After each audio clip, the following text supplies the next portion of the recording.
All right, guys, this is your QCA4 review, but it's also your review for exponential functions test. So this video is just going to go over the questions on your review that have to do with exponential functions. So we're going to start with number 2. It says cell growth can be modeled using the function y equals 2 to the x power, where x represents the number of times the cell doubles and y represents the number of cells after each doubling. What will be the number of cells present after a cell doubles 8 times? So this 8 times right here is going to be our x value, which is the number of times it happens. And they already gave us our formula. So it's y equals 2 to the 8th power. And so we can very easily solve that by typing it in here. And so our total is 256. And it's 256 cells. Okay, the next one is number 4.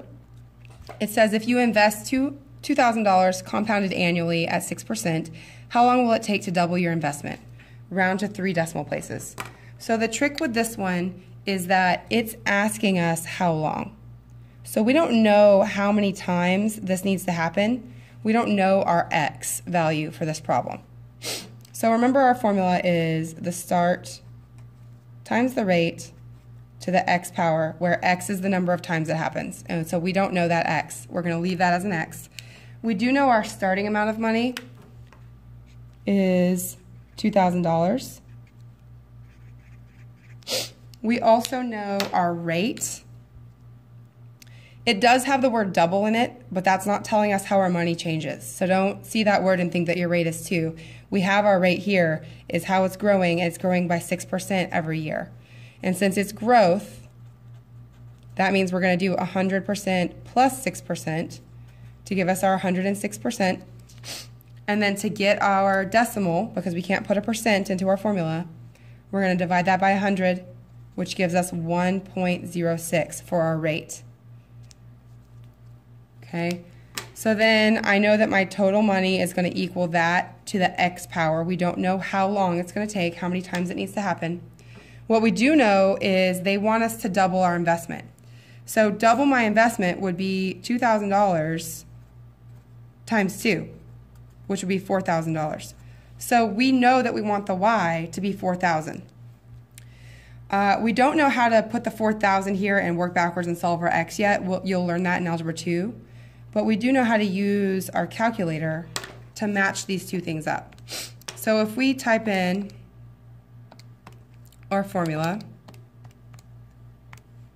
and we also type in our solution, $4,000, then wherever these two match up, that's going to be our answer. So I know that I need to change my window because it says y equals 4,000. So I'm going to change my y max to 4,000. Actually, let's change it to 5,000 just so we can see. And I'm also going to change my x max to 20 just so that I can have more than 10 years on my graph. So here's my $2,000 to start with. It's growing as time goes on. I left it in the bank. It's growing. Here's my y equals 4,000. So this point right here is the point at which my money reaches $4,000. And this right here is the time it's going to take, because x is our how long. So all we need to do is find what that point is. Our calculator can tell us by finding this intersection point. We're going to go to second trace, intersect, and hit enter, enter, enter. So it tells me that when my money is $4,000, my x is almost 12, not quite 12. And the problem tells me to round to 3 decimal places. So I'm going to do 11.895, then look next door.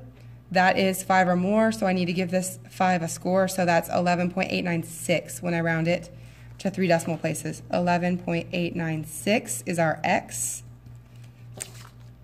And since x represented the time it takes, the number of times, and it's happening annually, which means every year, this means it's 11.896 years.